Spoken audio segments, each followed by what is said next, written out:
Good morning all of you. आज हम medieval history मध्यकालीन भारतीय इतिहास का एक टॉपिक है मुगल साम्राज्य या मुगल वंश। तो मेडाइवल हिस्ट्री का यह टॉपिक मुगल साम्राज्य हम पढ़ेंगे और मुगल साम्राज्य में हम अकबर के विषय में पढ़ेंगे। पिछली क्लासों में हमने मुगल वंश के संस्थापक बाबर, हुमायूं और कुछ दिनों के लिए मुगल सत्ता से जो है दिल्ली की सत्ता फिसल जाती है मुगल सत्ता की हाथों से और सूरवंश के हाथों में सूरवंश का शासक शेर शाह सूरी 15 वर्षों के लिए दिल्ली पे अधिकार कर लेता है और 5 साल तक स्वयं राज्य करता और बाकी उसके वंशजों द्वारा उस दिल्ली पर राज्य किया जाता है। पुनः हुमायूं अपने पिता द्वारा इस विजित प्रदेश को पुनः जीतने में सफल रहता है और 1556 ईस्वी में पुनः भारत पर मुगल साम्राज्य की पुनः स्थापना करता है और भारत में मुगल साम्राज्य का राज्य शुरू हो जाता है। तो पिछली क्लासों में जो हमारे चैनल पर नए होंगे वो बिल्कुल पहले बाबर को देखेंगे और उसके बाद से हुमायूं, शेर शाह और तब अकबर को पढ़ेंगे तो उन्हें ये क्लास काफ़ी अधिक समझ में आएगा और उनके लिए इतिहास आसान सा लगेगा। मध्यकाल के इस टॉपिक को समझना आसान हो जाएगा। बाबर बहुत छोटा टॉपिक था, हुमायूं भी छोटा टॉपिक था, तो एक एक क्लास से हमारे काम चल गए थे। लेकिन अकबर पर हम 2 या 3, आज ये पहली क्लास है, इसके बाद पार्ट 2 क्लास आएगी। अगर उसमें कवर हो गया ये टॉपिक तो ठीक है, नहीं तो अगली क्लास पार्ट 3 करके आएगी जिसमें आप क्लास 1, क्लास 2 और क्लास 3 में हम अकबर को जो है पढ़ने का प्रयास करेंगे, समझने का। तो ये अकबर से संबंधित प्रथम क्लास है। तो आए हम अकबर के विषय में समझने का प्रयास करते हैं। जो लोग बिल्कुल नए होंगे पहले बाबर को देखेंगे, उसके बाद हुमायूं, शेर शाह, इसके बाद अकबर को समझेंगे तो उनको समझना आसान हो जाएगा। तो पिछली क्लासों में हमने देखा कि अकबर मुगल साम्राज्य का जो टाइम पीरियड है वह कब है, 1526 से लेकर 1857 तक। ये बात आप जान गए हैं। मुगल साम्राज्य का यह तीसरा शासक अकबर है। इसका टाइम पीरियड 1556 से लेकर 1605 ईस्वी तक है। अब अकबर के कुछ पर्सनल जो है उसकी कुछ पर्सनल जानकारियां लेने का प्रयास करते हैं। अकबर का जो जन्म था यह 1542 ईस्वी में हुआ था। कब हुआ था अकबर का जन्म? 1542 ईस्वी में। कहां पे हुआ था? तो अमरकोट में हुआ। कहां पे हुआ इसका जन्म? अमरकोट में हुआ। 1542 ईस्वी में अमरकोट में राणा बीरसाल किसके घर हुआ? राणा बीरसाल के घर हुआ। अमरकोट में 1542 ईस्वी में इसका जन्म होता है। देखें कि जब हम पढ़ रहे थे, हुमायूं को जब पढ़ रहे थे तो उसमें हमने देखा था शेर शाह के विषय में पढ़ा था, याद होगा आपको। और शेर शाह को देखा था कि शेर शाह ने कनौज या बिलग्राम के युद्ध में 1540 ईस्वी में हुमायूं को परास्त कर दिया और दिल्ली और आगरे की गद्दी पर आधिपत्य कर लिया। दिल्ली और आगरे पर आधिपत्य करने के बाद वह दिल्ली का सुल्तान हो गया और हुमायूं जो है राज्य विहीन होकर रिफ्यूजी की तरह इधर उधर भटकने लगा। इसी दौरान हुमायूं 1541 ईस्वी में अपने भाई के गुरु की बच्ची लड़की से, जिसका नाम हमीदा बेगम था, इससे विवाह कब किया? 1541 ईस्वी में। किस अवस्था में किया है कि हुमायूं एक तरह से निर्वासित जीवन व्यतीत कर रहा है, उसी समय वह हमीदा बानो से शादी करता है और हमीदा से शादी करने के बाद कुछ समय तक उसके साथ रहता और इसे राणा बीरसाल के घर अमरकोट में छोड़कर वह पुनः ईरान चला जाता है। इसी क्रम हमीदा जो है गर्भ से होती है और हमीदा का यह पुत्र है अकबर। क्लियर हुआ? काफी विपरीत परिस्थितियों में अकबर का जन्म होता है। 1542 ईस्वी में पिता जो है राज्य से निर्वासित कर दिए गए हैं और अलग अलग क्षेत्रों में वह घुमंतु जीवन व्यतीत कर रहे हैं, भटक रहे हैं राज्य के लिए, और माता दूसरे के घर है, और उस वहीं पर राणा बिरसाल के घर इसका जन्म होता है 1542 ईस्वी। क्लियर? अमरकोट राणा बिरसाल के घर 1542 में इसका जन्म हुआ। बचपन का इसका नाम जलाल था, बचपन में अकबर का नाम जलाल था। क्लियर हुआ? जन्म इसका 1542 अमरकोट के किले में राणा वीरसाल के घर। इसकी माता का नाम हमीदा बानो बेगम है और पिता का नाम हुमायूं है। क्लियर हुआ? अब देखिए, हुमायूं के मृत्यु के बाद 1556 में अब क्या हुआ कि 1555 ईस्वी में सरहिंद के युद्ध में इसके पिता ने जो है पुनः मुगल भारत पर आधिपत्य कर लिया, दिल्ली और आगरा पर अधिकार कर लिया। अब 1556 ईस्वी में 55 में गद्दी पर बैठा और 56 ईस्वी में आप लोग जान ही रहे हैं कि जो है पुराने किला में इसने एक पुस्तकालय बनाया था। इसी पुस्तकालय की सीढ़ियों से गिरकर, जिसके हम शेर मंडप के नाम से जानते थे, तो शेर मंडप की सीढ़ियों से गिरकर 1556 ईस्वी में हुमायूं की मृत्यु हो जाती है। जब हुमायूं की मृत्यु हो गई तब विपरीत परिस्थितियों में काफी क्योंकि अभी इसका पिता 1 साल भी राज्य नहीं किया तब तक उसकी मृत्यु हो जाती है। राज्य जो है बिल्कुल अस्त व्यस्त है, चारों तरफ से जो शत्रु हैं इसके राज्य को हड़प लेना चाहते हैं। इन परिस्थितियों में हुमायूं का पुत्र अकबर जो है 14 वर्ष की अवस्था में, इसकी अवस्था उस समय कितनी हो रही है, 14 वर्ष की अवस्था में 1556 ईस्वी में कालानौर नामक स्थान पर उस समय है। तो कालानौर नामक स्थान पर ही जो ये कालानौर कहाँ है, पंजाब में, 1556 ईस्वी में अकबर का राज्याभिषेक कर दिया जाता है कालानौर में। ठीक है, और इसके राज्याभिषेक में जो काफी महत्वपूर्ण भूमिका निभाते हैं इसके पिता के एक मित्र हैं जिनका नाम हम आगे पढ़ेंगे, बैरम खां। ये देख लें, बैरम खां है। तो बैरम खां के सहयोग से 1556 ईस्वी में कालानौर नामक पंजाब के कालानौर नामक स्थान पर 14 वर्ष की अवस्था में जलाल अकबर के नाम से गद्दी पर बैठता है और उपाधि धारण करता है जलालुद्दीन मोहम्मद अकबर। बिल्कुल याद रखेंगे, एग्जाम की दृष्टि से यह नाम काफी महत्वपूर्ण है।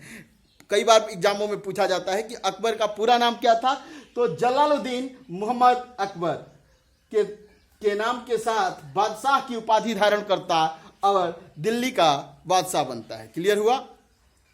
अकबर के जो शिक्षक थे वह अब्दुल लतीफ थे। यह एक ईरानी व्यक्ति हैं और बचपन में इसकी माता प्रयास करती है कि इसको शिक्षा दीक्षा दी जाए, लेकिन इतनी विपरीत परिस्थितियों में इसका जन्म हुआ है कि इसका शिक्षा जो है बीच कई बार बाधित होता है और यह अपना शिक्षा पूरा नहीं कर पाता। एक तरह से कहें तो मुगल साम्राज्य का यह बादशाह बिल्कुल अशिक्षित व्यक्ति है, लेकिन काफी यह इतिहास में अपनी महानता के लिए, अपने महान कार्यों के लिए, अपनी धार्मिक सहिष्णुता के लिए जाना जाएगा। इसे हम इतिहास में अकबर महान के नाम से भी जानते हैं। आगे देखेंगे कि अब्दुल्ला लतीफ से यह कुछ शिक्षा ग्रहण करता है। अब 1556 से लेकर 1560 का दौर जो अकबर के शासन का ये 4 वर्ष का जो दौर रहता है, इस दौर में अकबर जो है किससे प्रभावित होता है, तो बैरम खां से प्रभावित होता है। इस दौर को, अकबर के इस दौर को बैरम खां का दौर ही कहते हैं, क्योंकि ज्यादातर शासन व्यवस्था में जो है हस्तक्षेप किसका रहा, बैरम खां का रहा। क्लियर है? 1560 में यह बैरम खां के नियंत्रण से मुक्त हो जाता है और अकबर बैरम खां को क्या कहता था, खान बाबा। अकबर बैरम खां को खान बाबा कहता था। बैरम खां अकबर के पिता हुमायूं के काफी करीबी थे और हुमायूं के मृत्यु के बाद बैरम खां ने अकबर को संरक्षण दिया और उसे उसके पिता के राज्य को स्थापित करने में प्रयास किया। ये बातें समझ गए होंगे आप। अब आगे देखेंगे कि 1561 ईस्वी में कई लोगों का कहना है कि अकबर ने एक षड्यंत्र किया और बैरम खां से मुक्त होने के लिए इस षड्यंत्र में वह सफल भी हुआ और बैरम खां से वह मुक्त होना चाहता था, उनके नियंत्रण से मुक्त होना चाहता था। और स्वयं कई लोग कहते हैं कि षड्यंत्र कर जब मक्का के तीर्थ यात्रा से वो लौट रहे थे, उसी समय इसने बैरम खां की हत्या करा दी, खान बाबा की हत्या करा दी। इसकी हत्या मुबारक खां, एक युवा एक लड़का था मुबारक खां जिसका नाम था, इसने पाटन नामक स्थान पर बैरम खां की हत्या कर दी। यहां तक बिल्कुल आप समझ गए होंगे। 1556 से लेकर 60 तक इनका प्रभाव रहा, इनकी हत्या करा देता है। अब देखें, एक युद्ध बहुत महत्वपूर्ण है। आप लोगों ने जब पिछली क्लासों में जब आपको पढ़ाया था तो मैंने पानीपत का प्रथम युद्ध पढ़ाया था, याद होगा। पानीपत का यह प्रथम युद्ध लोदी वंश के अंतिम शासक इब्राहिम लोदी और बाबर के बीच हुआ था, और पानीपत के इस प्रथम युद्ध के माध्यम से भारत में मुगल सत्ता की शुरुआत हुई थी। याद है कुछ? अब देखें, पानीपत का द्वितीय युद्ध जो हुआ 1561 ईस्वी में होता है, याद रखेंगे। पानीपत का प्रथम 1526 ईस्वी में, द्वितीय युद्ध पानीपत का 1561 ईस्वी में होता है। और 1561 नहीं, 1526 ईस्वी में पानीपत का यह द्वितीय युद्ध होता है। किस किस के बीच होता है? तो यह युद्ध अकबर और हेमू के बीच होता है। हेमू जो है दिल्ली पर आक्रमण कर रहा है, उस समय अकबर को संरक्षण प्राप्त है किसका? बैरम खां के सहयोग से अकबर हेमू को परास्त करने में सफल रहता है, और अकबर की इस युद्ध में, पानीपत के द्वितीय युद्ध में 1556 ईस्वी में अकबर की विजय होती है। अब अकबर से संबंधित कुछ अन्य बातें समझे। अब 1556 से 60 के बीच इसके यह जो है किसके अधीन रहा? तो बैरम खां के अधीन रहा। 1560 से 62 में का दौर मुगल साम्राज्य में या अकबर के इतिहास में पेटीकोट शासन का दौर कहलाता है, या हरम दल के संरक्षण में अकबर काम करता है। ये पेटीकोट शासन इसलिए कहते हैं कि एक और अकबर की सौतेली माँ है माहम अमंगा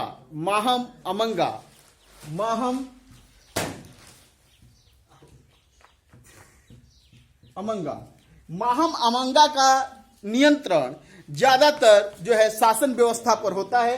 इसलिए इस 1560 से 1562 के दौर को जो है हरम दल का समय कहते हैं, या हरम दल के संरक्षण का समय कहते हैं, या पेटीकोट शासन का दौर कहते हैं। इस 1562 ईस्वी में हरम दल से अकबर मुक्त होता है। और अब देखेंगे कि अकबर के विषय में कुछ बातें समझेंगे। अकबर के दरबार में प्रसिद्ध संगीतकार तानसेन रहते थे। अकबर के दरबार में प्रसिद्ध संगीतकार तानसेन रहा करते थे। बात समझ में आ गई? अब देखें, यह काफी विद्वानों का संरक्षक है, संगीतकारों का, गीतकारों का संरक्षक है। अब देखिए ये क्या करता है कि इसके दरबार में एक संगीतकार हैं, इसके दरबार के प्रसिद्ध संगीतकार तानसेन हैं। इसके दरबार में कुछ चित्रकार रहते थे, जैसे अब्दुल समद अकबर के दरबार के प्रसिद्ध चित्रकारों में से एक है।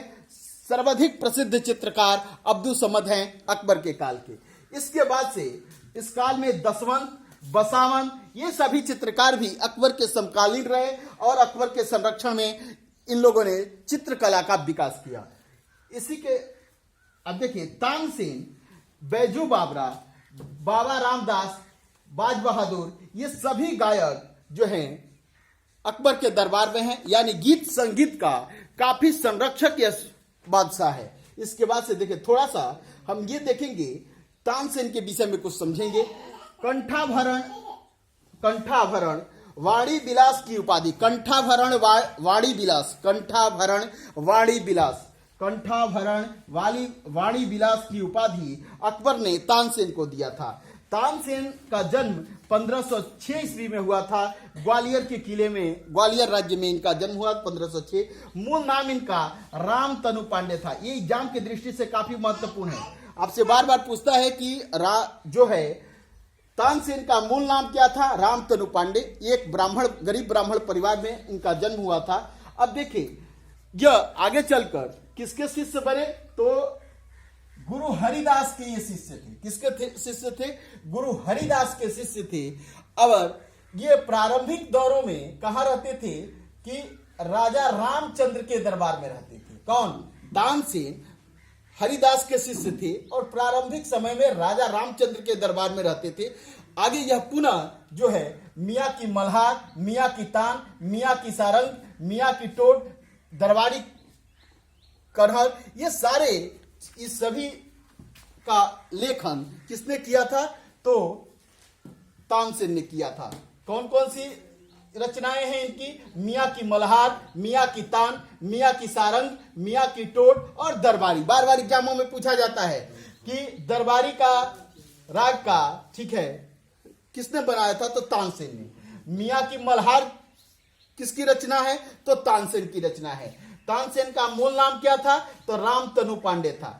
पहले किसके यहां रहते थे ये? राजा रामचंद्र के। ये किसके शिष्य थे? तो हरिदास के। अब देखिए हरिदास के विषय में समझें कि हरिदास उस समय के सबसे महान संगीतज्ञ थे और स्वामी हरिदास वृंदावन रहा करते थे।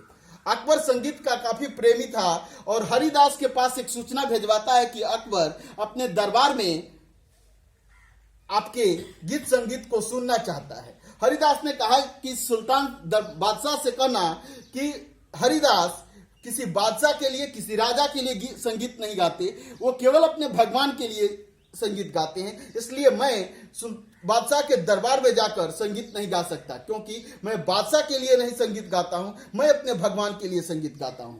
तो इस हरिदास की संगीत को सुनने के लिए स्वयं अकबर हरिदास के कुटिया में उपस्थित हुआ और वृंदावन में अकबर ने इनके संगीत को सुना था। अब देखिए अकबर की महानता के विषय में समझे। प्राचीन काल में जब हम चंद्रगुप्त द्वितीय, गुप्त वंश के शासक चंद्रगुप्त द्वितीय के विषय में पढ़ रहे थे, तो हम लोगों ने देखा था कि उसके दरबार में नवरत्न रहा करते थे और विस्तृत हम लोगों ने पढ़ा है इस पर। जो लोग इस नए होंगे वो जाकर गुप्त साम्राज्य में चंद्रगुप्त द्वितीय को देखेंगे।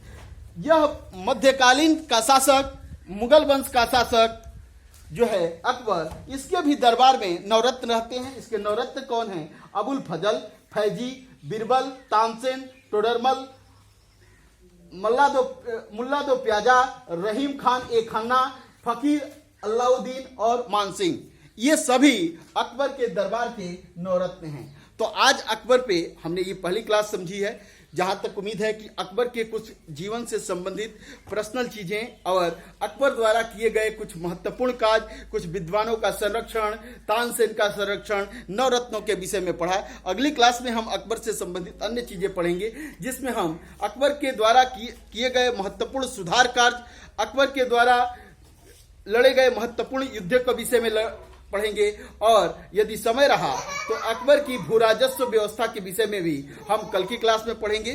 That's all. थैंक यू, धन्यवाद।